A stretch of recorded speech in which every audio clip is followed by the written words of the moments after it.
প্রিয় শিক্ষার্থীরা, এখন দেখো আমরা 20 পৃষ্ঠা পঞ্চম শ্রেণীর 20 পৃষ্ঠার 2 নাম্বার ধারাবাহিক প্রশ্নটা সমাধান করব।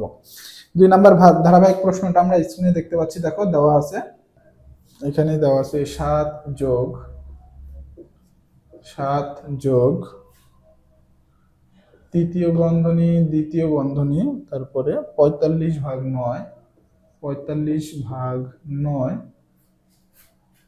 যোগ 3, তারপরে দ্বিতীয় বন্ধনী ক্লোজ করছে, গুণন, আবার দ্বিতীয় বন্ধনী তার মধ্যে প্রথম বন্ধনী দিয়ে 12 বিয়োগ 7, প্রথম বন্ধনী ক্লোজ করছে, গুণন 2 বিয়োগ 5, তারপরে দ্বিতীয় বন্ধনী ক্লোজ করছে, বিয়োগ 1, তারপরে তৃতীয় বন্ধনী ভাগ 13। আমরা এখন এটা নিয়ম অনুসারে সমাধান করব। দেখো, প্রথমে আমরা একটু হিসাব করে নিই। প্রথমে আছে আমাদের বাম দিক থেকে গণনা করতে হবে 7 যোগ, তারপরে দেখো তৃতীয় বন্ধনী দেওয়া আছে, এর মধ্যে দ্বিতীয় বন্ধনী যেখানে 45/9 যোগ 3, গুণন, এরপরে আবার দ্বিতীয় বন্ধনী দিছে, তারপরে দ্বিতীয় বন্ধনীর মধ্যে প্রথম বন্ধনী দিয়ে 12 বিয়োগ 7, প্রথম বন্ধনী ক্লোজ করে এর মধ্যে গুণন 2 বিয়োগ 5, দ্বিতীয় বন্ধনী দিছে। আবার আমাদের এই পাশে দেখো দ্বিতীয় বন্ধনী ছিল, আবার দ্বিতীয় বন্ধনী দিছে, এরপরে বিয়োগ 1, তারপরে তৃতীয় বন্ধনী ক্লোজ করছে। এই সম্পূর্ণটাই কিন্তু আমাদের তৃতীয় বন্ধনীর মধ্যে আছে, এর মধ্যে দ্বিতীয় বন্ধনী এবং এর মধ্যে আবার প্রথম বন্ধনীও আছে। দেখো, এখান থেকে তৃতীয় বন্ধনী শুরু হয়েছে, এখানে কিন্তু তৃতীয় বন্ধনী ক্লোজ করছে, তার মানে এই সম্পূর্ণটাই আমাদের তৃতীয় বন্ধনীর মধ্যে আছে। এর মধ্যে দ্বিতীয় বন্ধনী আছে আলাদাভাবে এবং তার মধ্যে আবার প্রথম বন্ধনী আছে। তৃতীয় বন্ধনী ক্লোজ করার পরে ভাগ 13 দিছে, এটা কিন্তু বাইরে আছে। তাহলে 7 যোগ এটা বাইরে আছে, আর ভাগ 13 এটা কিন্তু বাইরে আছে, আর বাকি সম্পূর্ণ মানটা আমাদের তৃতীয় বন্ধনীর মধ্যে আছে। এখন তৃতীয় বন্ধনীর মধ্যে আবার দ্বিতীয় বন্ধনী এবং প্রথম বন্ধনী আছে। তাহলে আমরা এখন অঙ্কটা শুরু করতেছি। দেখো, এখান থেকে আমরা বন্ধনীর বাইরে 7 যোগ আছে, এটা বাইরেই রাখলাম, 7 যোগ। এখন আমাদের বন্ধনীর ভিতরের কাজ আগে হবে। তাহলে বন্ধনী এখান থেকে শুরু হয়েছে, একদম শেষ পর্যন্ত ক্লোজ আছে। তাহলে এই তৃতীয় বন্ধনীর মধ্যে আমরা দেখবো যে দ্বিতীয় বন্ধনী এবং প্রথম বন্ধনী থাকলে, আমরা জানি প্রথম বন্ধনীর কাজ আগে, তারপরে দ্বিতীয় বন্ধনীর কাজ, তারপরে তৃতীয় বন্ধনীর কাজ করবো। তাহলে তৃতীয় বন্ধনী থাকবে এইভাবে। দ্বিতীয় বন্ধনী যেটা, দ্বিতীয় বন্ধনীর মধ্যে যেটা দেওয়া আছে এটাও এইভাবেই থাকবে, কারণ আমরা প্রথম বন্ধনীর কাজ আগে করব। এরপরে আবার দ্বিতীয় বন্ধনী, এইখানে আমরা দেখতে পাচ্ছি দেখো প্রথম বন্ধনী আছে। তাহলে প্রথম বন্ধনীর মধ্যে কি দেওয়া আছে, 12 বিয়োগ 7। তাহলে 12 বিয়োগ 7 করলে আমাদের ফলাফল আসে হচ্ছে 5। তাহলে এখানে 5 গুণন 2 বিয়োগ 5, তারপরে আবার বিয়োগ 1, তারপরে তৃতীয় বন্ধনী ক্লোজ করে ভাগ 13।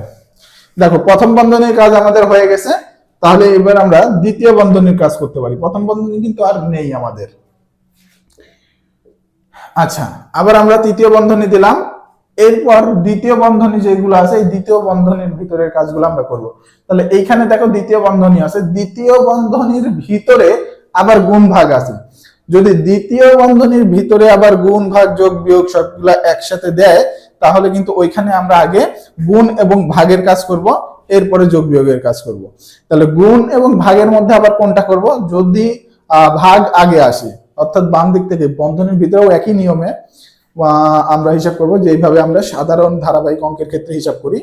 বামে যেটা আসবে ব্র্যাকেটের মধ্যে যদি গুণ ভাগ যোগ বিয়োগ সবগুলা চলে আসে, তাহলে ব্র্যাকেটের মধ্যে যেটা বামে সবার আগে আসবে আমরা সেটার কাজ আগে করব। গুণ এবং ভাগের মধ্যে যেটা আগে আসবে সেটা করব।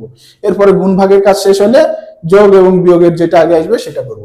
তাহলে দেখো, এখানে দ্বিতীয় বন্ধনীর মধ্যে ভাগ এবং যোগ আছে, তাহলে গুণ ভাগের কাজটা আগে করতে হবে আমরা জানি। তাহলে ভাগ আগে আছে, তাহলে আমরা ভাগের কাজ করব। এখানে ভাগ কত আছে, 45/9। 45/9 কত করলে কত হয় ফলাফল, 5 নং 45, অর্থাৎ 5 দিয়ে ভাগ দেওয়া যাবে, 5 নং 45 হয়। তাহলে ভাগ দিলে হবে আমাদের 5 যোগ 3, তাহলে যোগ 3 দিলাম। দ্বিতীয় বন্ধনী কিন্তু এখনো সম্পন্ন হয় না, যে যোগ 3 এই কাজটা কিন্তু করিনি, তাই এটা কিন্তু দ্বিতীয় বন্ধনীর মধ্যেই থাকবে। গুণন, এরপরে আবার দেখো দ্বিতীয় বন্ধনী আছে। দ্বিতীয় বন্ধনী থাকলে আমরা দ্বিতীয় বন্ধনীর ভিতরে দেখবো যে যোগ বিয়োগ গুণ ভাগের মধ্যে কোন কাজটা আগে আসছে। আচ্ছা, গুণ এবং ভাগের মধ্যে আগে হবে। তাহলে এখানে দেখো আগে গুণের কাজটা আছে, তাহলে আগে গুণের কাজটা করে নেব, এরপরে আমরা বাকি কাজ করব। তাহলে 5 দুগুণ 10 বিয়োগ 5। দ্বিতীয় বন্ধনীর কাজ করে এরপরে আমরা বাকি অন্যান্য আর কোনো কাজ করব না। অন্যান্য কাজগুলো আমাদের পরে হবে, যখন বন্ধনীর কাজ আমাদের শেষ হবে। যোগ। এখন দেখো, এখন আমাদের হচ্ছে তৃতীয় বন্ধনী আছে, আমরা দিয়ে নিলাম। দ্বিতীয় বন্ধনীর মধ্যে কিন্তু শুধু যোগ আছে, তাহলে আমরা যোগটা করে দিব। 5 আর 3 8, 8 গুণন আছে, গুণন 10 বিয়োগ 15 5, 10 বিয়োগ 5 করলে আমাদের ফলাফল কত আসবে? 5। দেখো এরপরে বাইরে আছে বিয়োগ 1 ভাগ 13। আমাদের কিন্তু দ্বিতীয় বন্ধনীর কাজও শেষ হয়ে গেছে। এইটা এবং এটা আমাদের দ্বিতীয় বন্ধনীর কাজ ছিল, আমাদের দ্বিতীয় বন্ধনীর কাজও কিন্তু শেষ হয়ে গেছে, দ্বিতীয় বন্ধনী উঠে গেছে। এখন শুধু আমাদের আছে তৃতীয় বন্ধনী। তৃতীয় বন্ধনীর মধ্যে এখন আমাদের একই নিয়মে দেখতে হবে যে যোগ বিয়োগ গুণ ভাগের মধ্যে গুণ ভাগের কাজ আগে করতে হবে, যেটা আগে আসবে গুণ এবং ভাগের মধ্যে সেটা আগে করব, এরপরে আমরা যোগ বিয়োগের কাজ করে বন্ধনীর কাজ সম্পন্ন করব। তাহলে দেখো 7 যোগ বন্ধনীর ভিতরে আমাদের গুণের কাজ আগে চলে আসছে, তাহলে আমরা গুণের কাজ করব। 50 40, 40 বিয়োগ 1 আছে, তাহলে বিয়োগ 1 ভাগ 13 দিলাম। এখন দেখো 7 যোগ, এখন শুধু বিয়োগ আছে, তাহলে 40 থেকে 1 বিয়োগ দিলে আমাদের 39 হয়। 39 ভাগ 13। দেখো এখন আমাদের সব সব মানগুলো কিন্তু দেখো বন্ধনীর বাইরে চলে আসছে। এখন বন্ধনীর বাইরে চলে আসার পরে এখন যখন বন্ধনীর বাইরে থাকবে সবগুলা, আমাদের আগে যে কাজটা করতে হবে গুণ এবং ভাগের কাজ আগে করতে হবে। গুণ এবং ভাগের মধ্যে যেটা আগে চলে আসবে সেটা আগে, মানে বাম দিক থেকে যেটা আগে চলে আসবে সেটা আগে করব, আর যেটা পরে থাকবে সেটা পরে করব। গুণ এবং ভাগের কাজ সম্পন্ন হয়ে গেলে তারপরে আমরা যোগ আর বিয়োগের কাজ করব। একই রকম যোগ এবং বিয়োগের মধ্যে যেটা আগে আসবে সেটার কাজ আগে করব। তাহলে দেখো এখানে 7 যোগ 39 ভাগ 13, এখানে কিন্তু ভাগ আছে, গুণ এবং ভাগ থাকলে আমরা জানি যে সেটার কাজ আগে করতে হবে।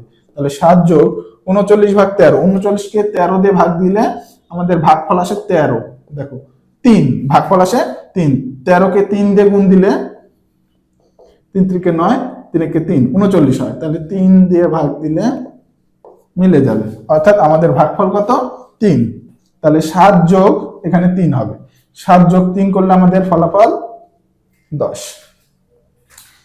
দেখো আশা করি এই অঙ্কটা তোমরা বুঝতে পারছো। এটা একটু নোট করে রাখবে, যখন তোমরা বাসায় নিজেরা প্র্যাকটিস করবে তখন যদি কোনো রকম সমস্যা হয় প্র্যাকটিস করতে গিয়ে বুঝতে না পারো এই অঙ্ক, তখন এই নোট করা অঙ্কটা দেখে নিলে কিন্তু তোমরা বুঝতে পারবে এবং তারপরে সহজেই তোমরা নিজেরা করতে পারবে। এজন্য একটু নোটটা রেখে দিবে, তোমাদের এতে সুবিধা হবে। আর ধারাবাহিক অঙ্কগুলো কিন্তু আমরা এই যেভাবে করলাম ঠিক এই একই নিয়মে একই প্রসেসে আমরা বাকিগুলো সমাধান করব।